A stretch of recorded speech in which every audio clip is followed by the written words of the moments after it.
নমস্কাৰ জেডি নিউজত সম্প্ৰচাৰিত হৈ থকা ভিডিঅ'সমূহ চাই থকাৰ বাবে আপোনাক অশেষ ধন্যবাদ। এই মুহূৰ্তত দিবলৈ লৈছো দিনটোৰ প্ৰথমটো খুবেই গুৰুত্বপূৰ্ণ খবৰ। আহি থকা 29 মাৰ্চত বছৰৰ প্ৰথমটো সূৰ্যগ্ৰহণ। 29 মাৰ্চত সম্পূৰ্ণৰূপে 3 ঘণ্টাৰ বাবে অন্ধকাৰ হৈ পৰিব সমগ্ৰ পৃথিৱী। এক কথা ক'বলৈ গ'লে আহি থকা 29 মাৰ্চত আন এক বিৰল মহাজাগতিক পৰিঘটনাৰ সাক্ষী হ'বলৈ গৈ আছে সমগ্ৰ বিশ্ববাসী। পুনৰ জনাইছো 29 মাৰ্চত বছৰৰ প্ৰথমটো বিৰল সূৰ্যগ্ৰহণ। 2025 বৰ্ষৰ প্ৰথম দুটা মাহতে 7টাকৈ ভূমিকম্পই জোকাৰি গৈছে ইতিমধ্যে পৃথিৱী। ইটোৰ পিছত সিটো বিৰল মহাজাগতিক পৰিঘটনাৰ সাক্ষী হৈছে ইতিমধ্যে সমগ্ৰ বিশ্ববাসী। প্ৰায় 3 ঘণ্টা ধৰি 29 মাৰ্চত অন্ধকাৰ হৈ পৰিব সমগ্ৰ পৃথিৱী। পুৱা ঠিক 8:30 পৰা আৰম্ভ হৈ 12:43 অন্ত পৰিব এই সূৰ্যগ্ৰহণ। 10:47 সম্পূৰ্ণৰূপে গ্ৰাস হ'ব সূৰ্য। ভাৰতীয় সময় অনুসৰি দুপৰীয়া ঠিক 2:20 সম্পূৰ্ণ হ'ব এই সূৰ্যগ্ৰহণ। এই সূৰ্যগ্ৰহণ অন্ত পৰিব 4:16। ইউৰোপ, এছিয়া, আফ্ৰিকা, উত্তৰ আমেৰিকাৰ লগতে দক্ষিণ আমেৰিকা, আটলাণ্টিক মহাসাগৰ আৰু আৰৱ সাগৰৰ পৰা দৃশ্যমান হ'ব এই সূৰ্যগ্ৰহণ। প্ৰায় 17খনকৈ দেশত স্পষ্ট ৰূপত দৃশ্যমান হ'ব এই সূৰ্যগ্ৰহণ। কানাডা, পৰ্তুগাল, স্পেইন, আয়াৰলেণ্ডৰ লগতে ফিনলেণ্ড, আফ্ৰিকা আৰু আমেৰিকাত দৃশ্যমান হ'ব সম্পূৰ্ণৰূপে এই সূৰ্যগ্ৰহণ। নাছাৰ তৰফৰ পৰা সদৰি কৰিছে বৰ্তমান সময়ত এই গুৰুত্বপূৰ্ণ তথ্য। এটা ডাঙৰ খবৰ জনাই আছোঁ জেডি নিউজৰ সমূহ দৰ্শকক। ইয়াৰ উপৰিও বহু ৰাশিৰ জাতক জাতিকাৰ বাবে আছে এটা ভাল খবৰ। পঞ্জিকা অনুসৰি শীঘ্ৰে চাই লওক গণনা প্ৰক্ৰিয়া, কিয়নো জ্যোতিষীৰ ভৱিষ্যতবাণী অনুসৰি বহু সুফল আছে এই বিৰল সূৰ্যগ্ৰহণত। পৰৱৰ্তী খবৰটো হৈছে অসম চৰকাৰে কিমান ঋণ লৈছে। আচলতে কি হাৰত ঋণ লৈ আছে অসম চৰকাৰে, আৰু এই ঋণ লোৱা টকাবোৰ ক'ত কেতিয়া কেনেদৰে খৰচ কৰে তাৰ হিচাপ দিব লাগে অসম চৰকাৰে। বিধানসভাত এইদৰে এবাৰ সৰব হৈ পৰিছে AIUDFৰ বিধায়ক আশ্ৰাফুল হুছেইন, আৰু তাৰ পিছতেই বিধায়কগৰাকীক নিলম্বন কৰা হৈছে বিধানসভাৰ মজিয়াৰ পৰা। পুনৰ জনাইছোঁ এটা বিগ ব্ৰেকিং আপডেট জেডি নিউজৰ সমূহ দৰ্শকক। কি হাৰত ঋণ লৈ আছে বৰ্তমান সময়ত অসম চৰকাৰে। সৰব হৈ বিধানসভা সদনৰ পৰা নিলম্বিত হ'ল বিধায়ক আশ্ৰাফুল হুছেইন। বিধানসভাৰ চৌহদত বিস্ফোৰণ ঘটাইছে অৱশেষত আশ্ৰাফুল হুছেইনে। ঋণসমূহ কি কামত ব্যৱহাৰ কৰি আছে সেয়া জনাব লাগে। ইয়াৰ পিছতেই আশ্ৰাফুল হুছেইনে কৈছে যে মোৰ প্ৰশ্নৰ উত্তৰত চালেবেৰে কোপাইছে এইবাৰ বিভাগীয় মন্ত্ৰীসকলে। আমাৰ প্ৰশ্নৰ সঠিক উত্তৰ দিব নোৱাৰিলে বিত্ত বিভাগে। সৰব হোৱাৰ বাবে মোক নিলম্বন কৰিছে সদনৰ পৰা। বছৰত 24,000 কোটি টকাৰ ঋণ লয় অসম চৰকাৰে, কিন্তু সমষ্টিলৈ আহে মাত্ৰ 10 পৰা 20 কোটি টকা।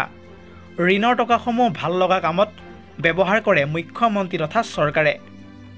অসমৰ জনসাধাৰণৰ লগত অন্যায় কৰিছে চৰকাৰে। এনেদৰে এইবাৰ বিধানসভাৰ মজিয়াত বিস্ফোৰণ ঘটোৱা পৰিলক্ষিত হৈছে AIUDFৰ বিধায়ক আশ্ৰাফুল হুছেইনে।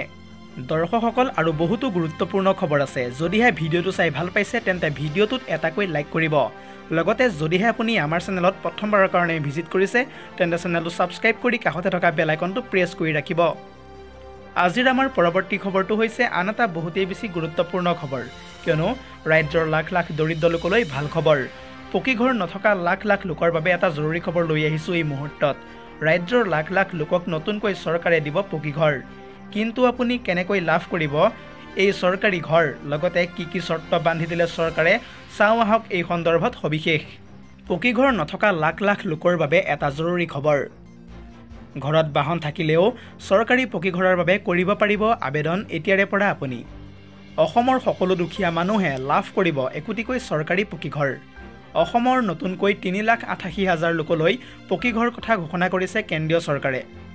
মাহে 15,000 টকা উপাৰ্জন কৰিলেও হিতাধিকাৰীয়ে পাব ঘৰ। ঘৰত দুচকীয়া বাহন থকা হিতাধিকাৰীৰ বাবেও চৰকাৰে প্ৰদান কৰিছে এই বৃহৎ সুবিধা।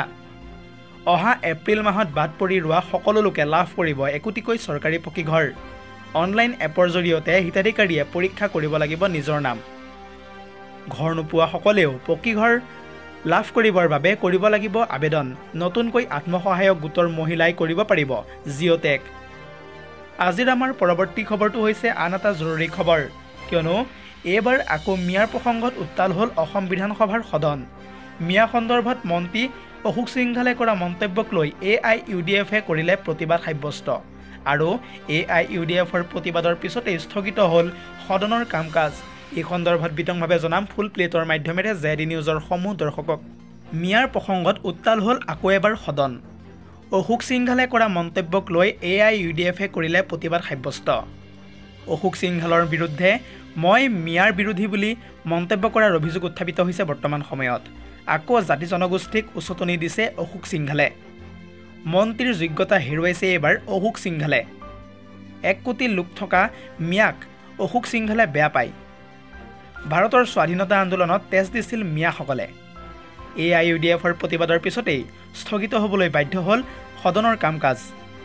পৰৱৰ্তী খবৰটো হৈছে এফালে চাহ জনগোষ্ঠীৰ লোকৰ ঝুমুৰ নৃত্যৰ বিশ্বৰ অভিলেখৰ নামত কোটি কোটি টকা খৰচ, আনফালে লোকচানত চলা চাহ বাগিচা লিজত দিছে অসম চৰকাৰে।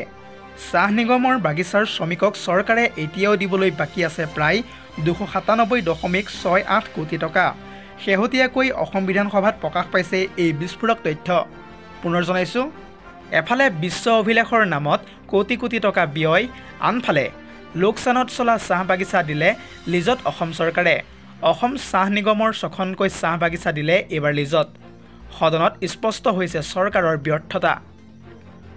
ৰেকিবউদ্দিন আহমেদৰ প্ৰশ্নৰ উত্তৰত বিভাগীয় মন্ত্ৰীয়ে প্ৰকাশ কৰিলে এই বিস্ফোৰক তথ্য।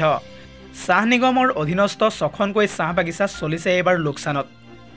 আৰু তেনে সময়তেই আন 6খন বাগিচাও লিজত দিলে চৰকাৰে। তাৰে ভিতৰত ক'বলৈ গ'লে নেঘেৰেটিং চাহ বাগিচা, ৰঙামাটি চাহ বাগিচা, মিছামৰা চাহ বাগিচা, ডিজুভেলী চাহ বাগিচা, লগতে লুচুং চাহ বাগিচা। ইয়াৰ উপৰিও আছে নাগিনিজান চাহ বাগিচা।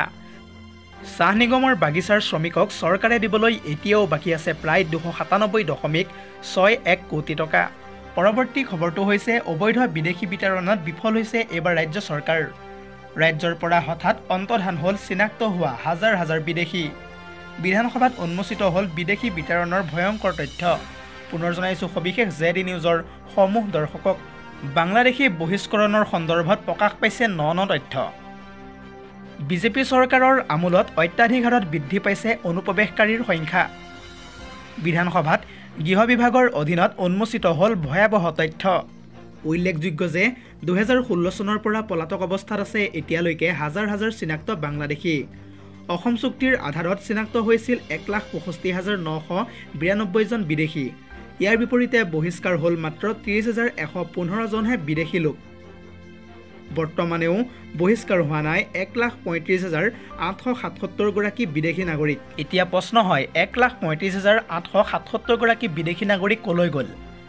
আপোনাৰ মতামত কি? আমাৰ এই ভিডিঅ'ৰ কমেণ্ট বক্সত কমেণ্ট কৰি জনাবলৈ একেবাৰে নাপাহৰিব। News desk report, JD news.